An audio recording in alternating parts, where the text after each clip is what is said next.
તો વલસાડમાં ધવલ પટેલની જીત થઈ છે। 2,15,000થી વધુ મતથી જીત થઈ છે। જીતનો શ્રેય ભાજપના કાર્યકર્તાઓને આપ્યો છે। અથાગ મહેનતથી ભવ્ય જીત મળી છે તેવું જણાવ્યું।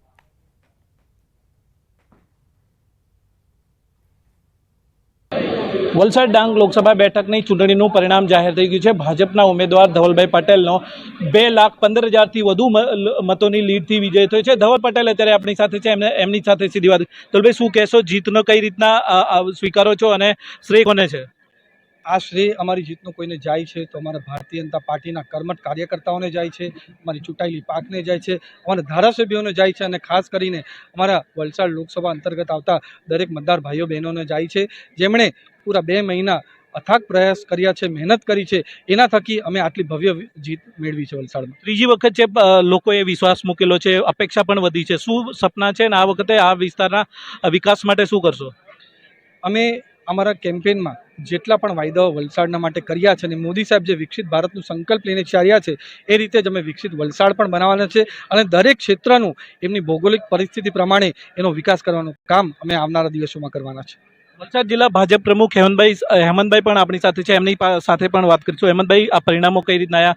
વલસાડ, નવસારી અને ડાંગ વિધાનસભાના જે મત વિસ્તાર હતો, કઈ રીતે સંકલન કર્યું ને કઈ રીતે પરિણામો આવ્યા? Bharatiya Janata party cadre base party છે। ભારતીય જનતા પાર્ટીનો જે એક પરિવાર છે એ તમામ પરિવારના સદસ્યો પોતે એક ઉમેદવાર છે એ રીતના મહેનત કરતો હોય છે અને એનું જ પરિણામ આજે આ વલસાડ લોકસભા મતક્ષેત્રની અંદર આપણને જોવા મળ્યું છે।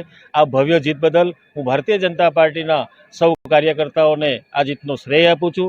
સાથે સાથે વલસાડ લોકસભા મતક્ષેત્રના જે મતદાર ભાઈઓ બહેનો છે એનો પણ આ તાપની અંદર જે ગુજરાતની અંદર સૌથી વધુ મતદાન કરવા માટેનો પણ જે એક રેકોર્ડ બનાવ્યો છે એ માટે વલસાડ લોકસભા મતક્ષેત્રના તમામ મતદાર ભાઈ બહેનોનો પણ હું જેટલો પણ આભાર વ્યક્ત કરું એટલો ઓછો છે। આ આવનારા સમયની અંદર ભારતીય જનતા પાર્ટી ઉપર આજે ત્રીજી વખત લોકોએ જે વિશ્વાસ મૂક્યો છે એ વિશ્વાસને પરિપૂર્ણ કરવા માટે ભારતીય જનતા પાર્ટી કટિબદ્ધ છે। આ રીતે વલસાડ ડાંગ લોકસભા બેઠક પર ધવલ પટેલનો ભવ્ય વિજય થયો છે અને અહીંયા આવનાર સમયની અંદર આ વિસ્તારના વિકાસ માટે તેઓ સતત પ્રયત્નશીલ રહેશે તેવો દાવો કરી રહ્યા છે। ભરતસિંહ વાડેર, ન્યૂઝ 18 ગુજરાતી, વલસાડ। વલસાડમાં કોંગ્રેસ ઉમેદવાર અનંત પટેલે પરિણામોને સ્વીકાર્યા હતા અને પોતાને સમર્થન આપનાર મતદારોનો પણ આભાર માન્યો હતો અને જ્યાં કચાસ રહી ગઈ હશે તો તેને પૂરી કરવા તેઓ પ્રયાસ કરશે તેવું જણાવી હાર સ્વીકારી હતી। વલસાડ ડાંગ લોકસભા 26 પર ખૂબ મહેનત કરી અને લોકોના ખૂબ ઉત્સાહ સાથે ખૂબ ઝઝૂમીને ચૂંટણી લડ્યા અને જે પરિણામ આવ્યું છે તે પરિણામ અમે સ્વીકારીએ છીએ। અમારી જ્યાં પણ ભૂલ હશે અને અમારી સાથે રહેલા તમામ મતદારો અને જે લોકશાહીને ટકાવી રાખવા માટેનું જે મતદાન થયું તે બદલ અમે આભાર પણ માનીએ છીએ।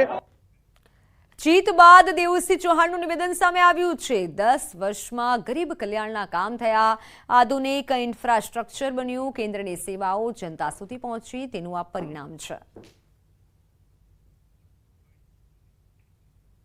देश के यशस्वी तपस्वी प्रधानमंत्री आदरणीय मोदी जी ने जिस तरीके से देश हित, समाज हित और राष्ट्र हित के जो निर्णय किए और केवल निर्णय नहीं उसकी डिलीवरी भी की है, तो एक तरीके से जो विकास हुआ है और इनकी प्रति जो जनता का विश्वास है और हमारी सांस्कृतिक परंपरा का जिस तरीके से पुनः जागरण हुआ है, ये पिछले 10 सालों में गरीब कल्याण का काम हुआ है। इंफ्रास्ट्रक्चर आधुनिक बने हैं, सोशल इंफ्रास्ट्रक्चर में भी जिस तरीके से सामाजिक सेवाएं जैसे शिक्षा हो या आरोग्य की सुविधा हो जन तक पहुंची है, इसी का ये परिणाम है। તો આણંદમાં ભાજપના ઉમેદવાર મિતેશ પટેલને જીત થઈ છે। મિતેશ પટેલે જનતાનો આભાર માન્યો છે। કાર્યકર્તાઓના અથાગ પ્રયાસોને ભાજપને આ જીત મળી છે, પ્રયત્નોથી ભાજપને આ જીત મળી છે તેવું આણંદના ભાજપના ઉમેદવાર મિતેશ પટેલે જણાવ્યું હતું।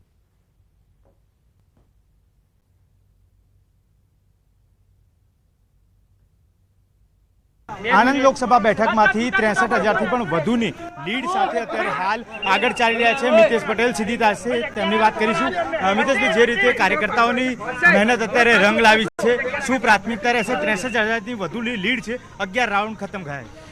ભારતીય જનતા પાર્ટીના કર્મસ્થ કાર્યકર્તાઓની આ જીત છે કે આણંદ જિલ્લામાં જે કાર્યકર્તાઓએ મહેનત કરી છે અને મને જીતાડ્યો છે એ કર્મસ્થ કાર્યકર્તાઓની જીત છે. એટલું કહીશ કે સમાજવાદમાં ગયા વગર પણ ભારતીય જનતા પાર્ટી સાથે ક્ષત્રિય સમાજના જે આગેવાનો રહ્યા છે એમની જીત છે. જે સમાજવાદમાં એ પાર્ટી છોડીને ગયા છે એમની જીત છે નહીં. અને જે સમાજ ક્ષત્રિય ભારતીય જનતા પાર્ટીમાં સાથે રહી અને ક્ષત્રિય કાર્યકર્તાઓએ દરેક સમાજના કાર્યકર્તાઓએ જે રીતનું કામ કર્યું છે એનું ફળ મળ્યું છે. હું કાર્યકર્તાઓને નમન કરું છું. એમને એટલું કહીશ કે જે કાર્યકર્તાઓએ મારી સાથે રહી ખભે ખભા મિલાવીને જે કામ કર્યું છે, કાર્યકર્તાઓનું ગમે તેવું કામ હશે એ કાર્યકર્તાઓનું કામ પરિપૂર્ણ કરીશ. આણંદ જિલ્લામાં હજુ 5 વર્ષમાં જે કંઈ કામો બાકી હશે એ કામો આગામી સમયમાં વિકાસની રાજનીતિ આણંદમાં કઈ રીતે રહેશે? પ્રાથમિકતા શું હશે? વિકાસના કામો, કાર્યકર્તાઓ, ચૂંટેલી પાંખ, દરેક ધારાસભ્ય જે રીતના વિકાસના કામો કહેશે દરેક સરકારમાં એટલે ભારત સરકાર અને ગુજરાત સરકારમાં લઈ જઈ અને પરિપૂર્ણ કરવાની ખાતરી આપું છું. આયોજન કઈ તો હાલ સમાચારોમાં સમય થયો છે વિરામનો. જોતા રહો ન્યૂઝ 18 ગુજરાતી.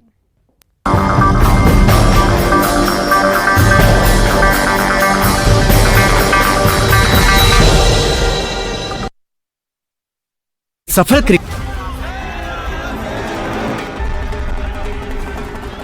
हर साल 1 लाख रुपया, 8,500 रुपया महीने का खटाखट आता रहेगा. एक सीट के अलावा सब सीटें जीत रहे हैं. कौन सी सीट? एक लड़ाई में क्यूटो.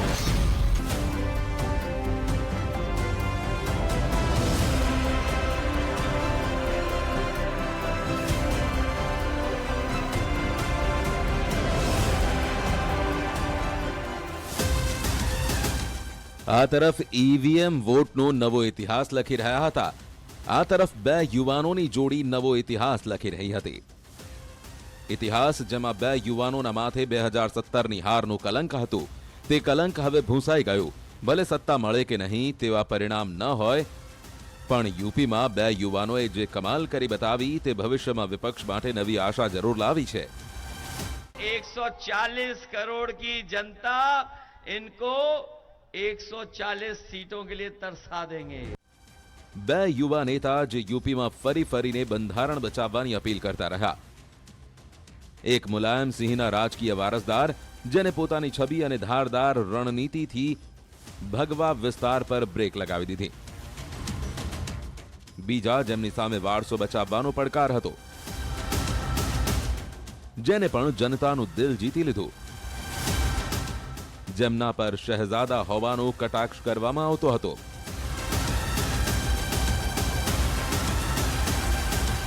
मैं सपा कांग्रेस के दोनों शहजादों की फ्लॉप फिल्म की बार बार रिलीज से हैरान हूं.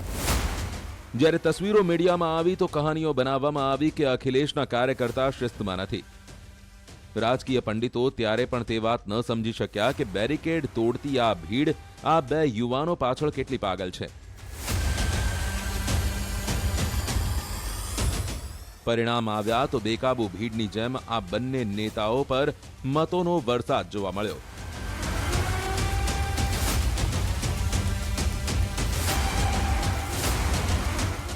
જ્યારે ભાજપ 400 પારનો નારો બુલંદ કરી રહી હતી, ત્યારે ભાજપના નેતાઓ યુપીમાં 80માંથી 80 બેઠકો જીતવાનો દાવો કરી રહ્યા હતા. ત્યારે અખિલેશ રાહુલની જોડી તે બતાવી રહી હતી કે 400 પાર આવ્યા તો તે લોકો બંધારણ બદલી નાખશે. કહેવું ખોટું નહીં હોય કે આ મેસેજ જમીન પર પહોંચ્યો. यहाँ पे मेरे भाई अखिलेश यादव को भारी बहुमत से जिताना है, सबसे ज्यादा वोटों से जिताना है. इंडिया गठबंधन के सारे कार्यकर्ताओं मिलकर एक हो जाओ. હજુ 2 વર્ષ પહેલાની વાત છે, જ્યારે વિધાનસભા ચૂંટણીમાં ભાજપે ઇતિહાસ રચ્યો હતો. તો પછી 2 વર્ષમાં એવું શું થયું કે પાર્ટી પોતાના ટાર્ગેટથી પાછળ રહી ગઈ? તેનો જવાબ પણ આ જોડી જ છે. આ જોડીએ ગ્રાઉન્ડ પર જોરદાર કામ કર્યું. અખિલેશ યાદવ પોતાની મહેનતના પરિણામમાં બદલવામાં સફળ રહ્યા. કોંગ્રેસ અને સપા કાર્યકર્તાઓએ તાલમેલથી કામ કર્યું. મોંઘવારી અને બેરોજગાર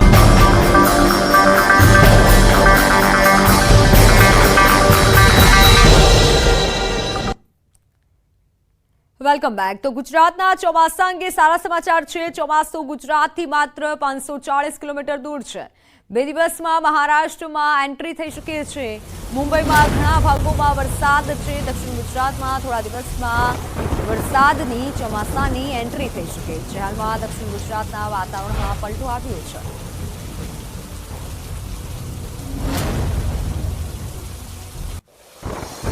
વલસાડ જિલ્લાના વાતાવરણમાં આજે પલટો આવ્યો હતો. વહેલી સવારે વલસાડ શહેર અને આસપાસના વિસ્તારમાં હળવો વરસાદ વરસ્યો હતો. જિલ્લામાં વાદળછાયું વાતાવરણ છવાયું હતું. વાદળછાયા વાતાવરણ વચ્ચે સવારે અમી છાંટણા થતા વાતાવરણમાં ઠંડક પ્રસરી હતી. લોકોએ ગરમી અને બફારાથી રાહત અનુભવી.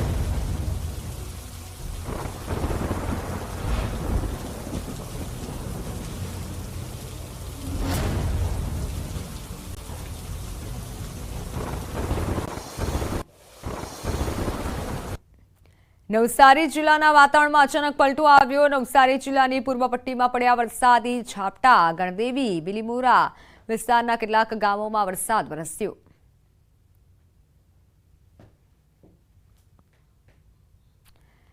જિલ્લાના વાતાવરણમાં અચાનક જ પલટો આવ્યો અને છૂટોછવાયો વરસાદ વરસ્યો હતો. મહારાષ્ટ્રમાં 2 દિવસમાં ચોમાસું બેસી શકે છે. જોકે તે પહેલા જ અસર જોવા મળી રહી છે. મુંબઈમાં આજે પણ ઘણા ભાગોમાં હળવો વરસાદ શરૂ થયો હતો. ખાસ કરી બોરીવલી, કાંદિવલી, મલાડ, જોગેશ્વરી, ગોરેગાંવ, નાયગાંવ, વસઈ, ભાઈંદર, મીરા રોડ, દહીસરમાં સવારે હળવો વરસાદ વરસ્યો હતો.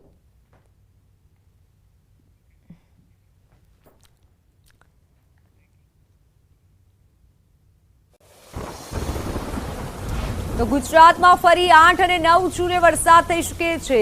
8-9 જૂને રાજ્યના ઘણા ભાગોમાં વરસાદ રહી શકે છે. 8મીએ 6 જિલ્લામાં જ્યારે 9મીએ 12 જિલ્લામાં વરસાદની આગાહી છે. અમદાવાદમાં 2 દિવસ વાદળછાયું વાતાવરણ રહેશે. डे 2, डे 3, डे 4 और डे 5 वो ड्राई वेदर प्रिवेल करेगा. उसके बाद डे 6 और डे 7 में आइसोलेटेड प्लेसेस पे लाइट रेन होने का पूर्वानुमान दिया गया है. और जहाँ पे आइसोलेटेड प्लेसेस पे लाइट रेन होगी वो डिस्ट्रिक्ट हैं गुजरात रीजन के वलसाड़, नवसारी, डांग, तापी, नर्मदा, छोटा उदयपुर, दमन, दादरा नगर हवेली. और सौराष्ट्र रीजन के गिर सोमनाथ और दीव हैं जहाँ पे आइसोलेटेड प्लेसेस पे लाइट रेन होने का पूर्वानुमान दिया गया है. और डे 7 की बात करेंगे जहाँ पे आइसोलेटेड प्लेसेस पे लाइट रेन होने का पूर्वानुमान दिया गया है वो डिस्ट्रिक्ट है वलसाड़, नवसारी, डांग, तापी, नर्मदा, छोटा उदयपुर, दमन, दादरा नगर हवेली और पंचमहल और दाहोद. और सौराष्ट्र रीजन की बात करेंगे जहाँ पे आइसोलेटेड प्लेसेस पे लाइट रेन होने का पूर्वानुमान दिया गया है डे 7 को वो डिस्ट्रिक्ट है गिर सोमनाथ, जूनागढ़, अमरेली और भावनगर. તો રાજકોટ અગ્નિકાંડની જ્વાળાઓ હજુ પણ શમી નથી. ત્યારે ન્યૂઝ 18ના ટીમ દ્વારા ભાવનગરમાં ફાયર સેફ્ટીનું રિયાલિટી ચેક કરતા ચોંકાવનારા ખુલાસા થયા હતા. ભાવનગરમાં વસ્તી પ્રમાણે ફાયર સ્ટેશનનો અભાવ જોવા મળ્યો હતો. ઉપરાંત ફાયર સ્ટેશનોમાં પૂરતો સ્ટાફ પણ નહોતો જોવા મળ્યો. સાથે શહેરમાં ફક્ત એક જ ફાયર સ્ટેશન છે. ત્યારે શહેરના પોલીસ કમિશનર આગામી દિવસોમાં 3 નવા ફાયર સ્ટેશન ખોલવાની વાત કરી રહ્યા છે. આ સમગ્ર ઘટનાને જોતા આગ લાગે ત્યારે કૂવો ખોદવાની કહેવત યથાર્થ થઈ રહી છે. જે મહેકમની વાત છે એ મહેકમ આપણે હમણાં જ રિવાઇઝ કરાવ્યું છે અને એ મહેકમ રિવાઇઝ કરાવ્યું છે પણ અત્યારે આપણી પાસે ફાયર સ્ટેશન કુલ 2 પ્રપોઝ છે એટલે કે એનું અત્યારે ટેન્ડર બહાર પડવાની તૈયારીમાં છે. એટલે એકવાર ફાયર સ્ટેશન બની જશે એટલે આપણે ભરતીની પ્રક્રિયા જે છે પૂર્ણ કરીને પૂરતી ભરતી જે કરવાની છે એ કરી દઈશું. કોઈપણ શહેરમાં 1 લાખની વસ્તીએ એક ફાયર સ્ટેશન હોવું જરૂરી છે. પરંતુ ભાવનગરમાં કુલ 6 લાખની વસ્તીએ ફક્ત એક જ ફાયર સ્ટેશન છે અને તેમાં પણ પૂરતો સ્ટાફ નથી. નવા ફાયર સ્ટેશનની મંજૂરી અને સ્ટેશનમાં નવા સ્ટાફની ફાળવણી કરવાનું ભાવનગર મનપા જણાવી રહી છે. પણ રાજકોટની ઘટના બાદ આજે પણ ભાવનગરનું તંત્ર ક્યાંક ને ક્યાંક ગાઢ નિંદ્રામાં જોવા મળી રહ્યું છે. 242ની મંજૂર થયેલી છે જેમાં ચીફ ફાયર ઓફિસરની પોસ્ટ, સ્ટેશન ઓફિસરની પોસ્ટ અને 9 એસએફઓની પોસ્ટની જાહેરાત આપેલી છે અને સર્ટિફિકેટ વેરિફિકેશનની પ્રક્રિયા ચાલુ છે. એ થઈ ગયા બાદ આ ભરતી પ્રક્રિયા કરવામાં આવશે. તો સમાચારોમાં હાલ બસ આટલું જ. આપ જોતા રહો ન્યૂઝ 18 ગુજરાતી. નમસ્કાર.